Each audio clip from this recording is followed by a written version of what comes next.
What's up, knitters? Welcome back. This is part 4 of the My Cup of Tea sock knit along. All right, you've made it this far. All we have to do now is finish the toe. We're going to decrease, make a nice rounded seamless toe, and then when we get our stitches decreased down, we're going to do the Kitchener graft, which will create a really nice seamless toe. Okay, many of you have asked, well, how do I know when to stop knitting the foot? How do I know when to quit and start the toe decreases? So what I've done is worked out a way that you can know exactly how many rows you're going to need to do my seamless rounded toe for cuff down knitting, and I'll write that out for you down below where you can just copy and paste it, and then you can print that out if you like, or you can just leave the screen up and knit right along. Okay.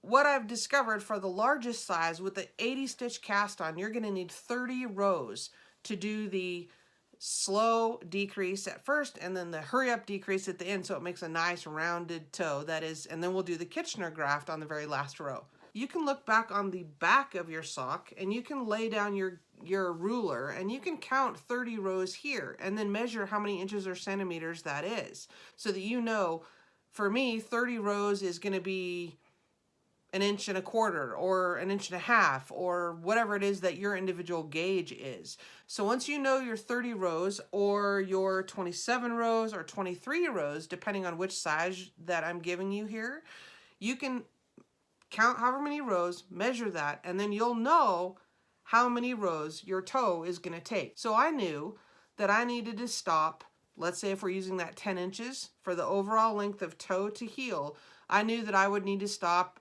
after I'd knit 8.5 stitches, or inches, sorry, or 8.5 from the back of the heel to here. And then I'd be ready for my 30 rows and it would come out just right. And it did.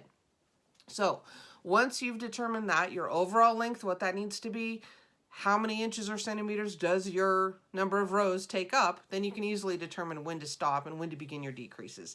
Okay, let's get started and I'll show you how to do all those decreases, and then finally we'll do the Kitchener graft to close it all up so you'll have a fantastic finished sock. Alright, so in an effort to make a more rounded toe, we're going to start off by decreasing more slowly, meaning not every round or every other round, but rather every third round. So for me, I like to have my, quote, beginning of the round marker in the center of the back of the heel. You could also have a marker over here. You could consider this side, the right side, when you're looking at the back of the heel. This could be your beginning of the round. It's however you set it up before. And it doesn't really matter whether your beginning of the round is in the center here or over here or wherever. But the idea is you're going to do paired decreases, meaning if you start out with your first decrease on this side, you're going to do another one on this side during the same round, and similarly you will do one on this side of the front and this side of the front.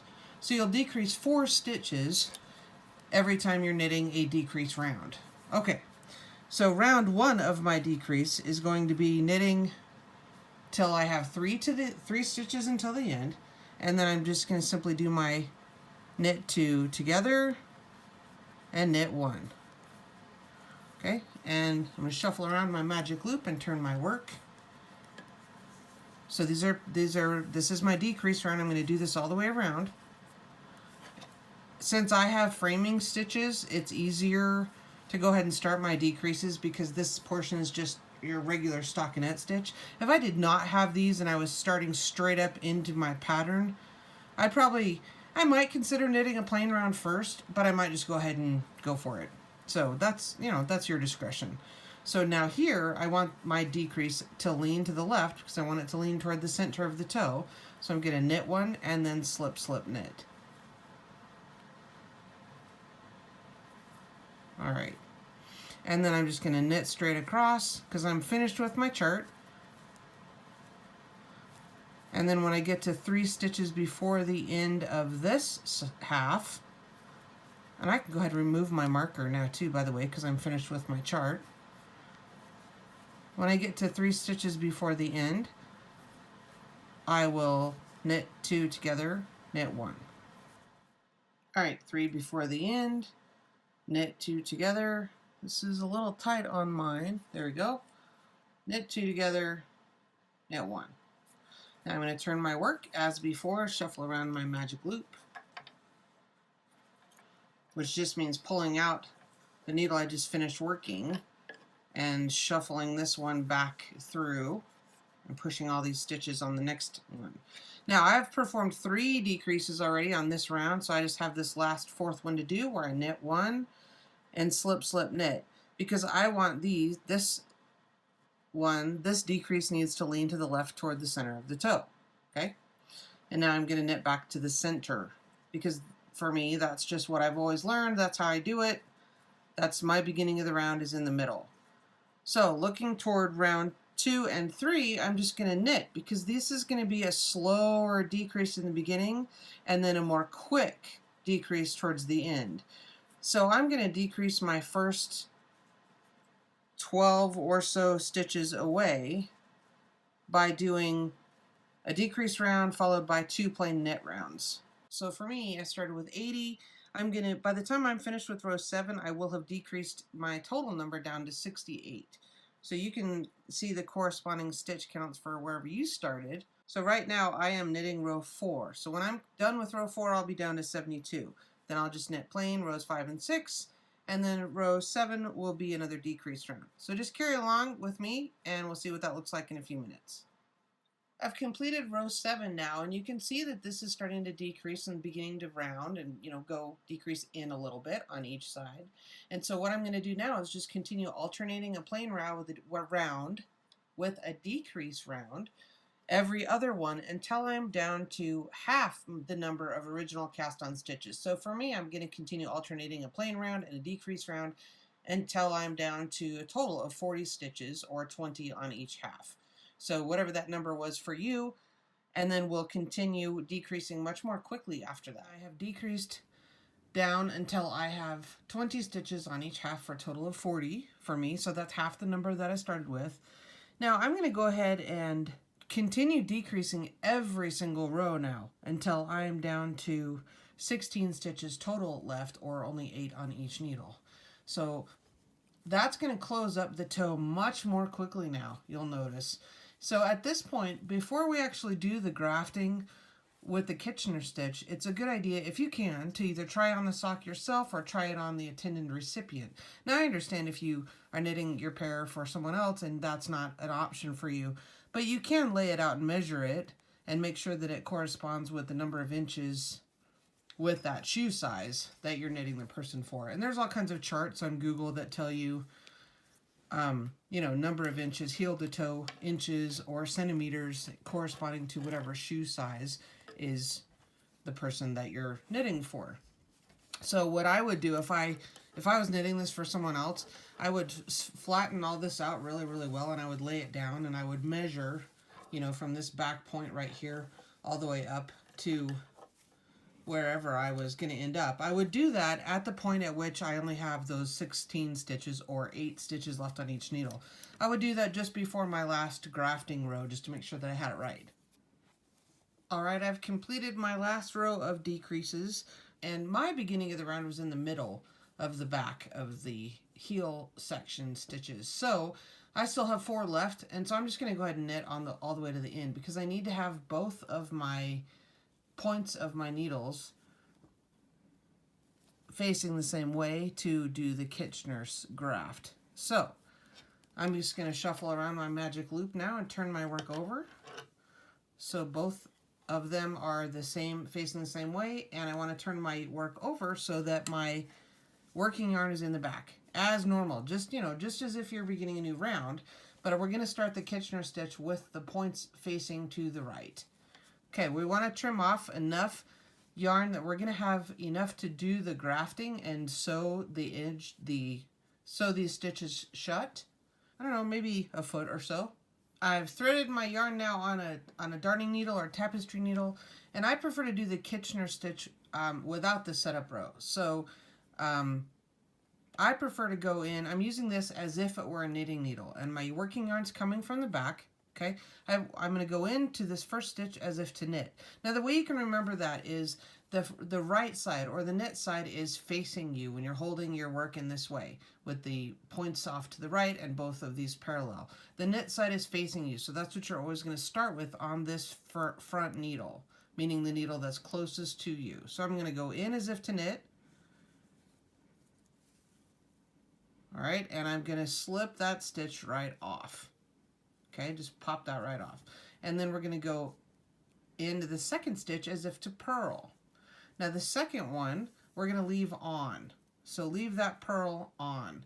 Now in the back, if you could see down inside here, you would notice the purl bumps. The purl bumps are facing you, and you kind of can actually see that, the purl bumps. They're toward you. So you're going to start this section by going in from the back as if to purl. That's the one you're going to take off. And just make sure that you're underneath here on this side, that you're, that you don't have this that you're drawing up is not up and over in between the needles. So just make sure you keep all your work from getting tangled. So we're going to purl that right off, and then we're going to knit the next one and leave it on. All right, go in as if to knit, and again I'm just going to be careful that I keep everything straight here and nothing is tangled up and over. Okay, knit and leave that on. And then we're just going to go back to the first needle and do the same thing again. Knit the first one off, and then purl on. Purl this next stitch, but leave it on. I like to give that a little tug just to straighten everything out. Okay, get in underneath there and purl that one. Leave that one on. Go into the back. Purl. Whoops, there we go. Keep everything from straight. Go ahead and let that one release off, and then knit and leave that on. Okay, so it's really pretty simple. You can get yourself in a little rhythm. Knit on, purl off, knit on. And you can remember which to start with because of what side is facing you. So now I'm going to go and knit on, knit that off, purl on. Making sure that that's not hung up over the tip. All right. Go in as if to purl. Take that one off. Knit the next one and leave it on. All right, you're just going to continue and finish up the rest of the stitches that same way.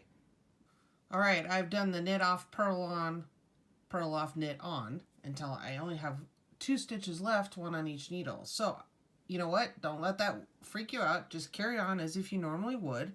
Knit this one and take it off. And then that's a little fidgety and I don't want to lose my back one. So I'm going to go ahead and stick my darning needle in there and purl it and then go ahead and let all that go. Because these are going to want to come out together at the same time. So now it looks like I've got this weird little funky thing sticking up here, and I do. What I'm going to do though is go right down as close as I can next to that. Wait for my camera to focus here for you. Go right down in there next to that, being careful not to catch your needle on any of the inside stitches. And then I'm going to turn my sock inside out, and I'll show you how I'm going to deal with that. Pull that through and weave, tie and weave in the end to secure everything. All right, so I'm going to turn everything inside out here.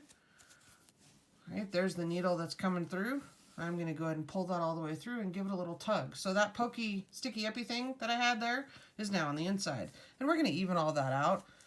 All right, I'm going to find a good spot here to tie this off. Now I go into just into a crossways strand somewhere nearby, and I do this, and I just cinch that right up and make myself a little overhand knot. Just one little tiny overhand knot. It's no big deal. And then I'm going to go weave my end. Wait for my camera to focus. Good grief, sorry about that. I'm going to weave my end down this edge of purls decreases. Well, there's purl on this side. They were knitted decreases on the corner. So I'm going to take this darning needle and just go down 4 or 5 of those. Pull that through. And I'm just going to secure it by going down a little further. And I do that, and I just make sure that I can't see it.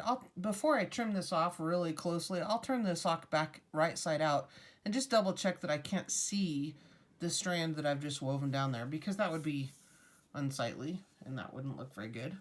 So before I trim that, I'm going to turn this back right side out and double check. Double check that we're all good on the other side and that it doesn't look weird. All right. Okay.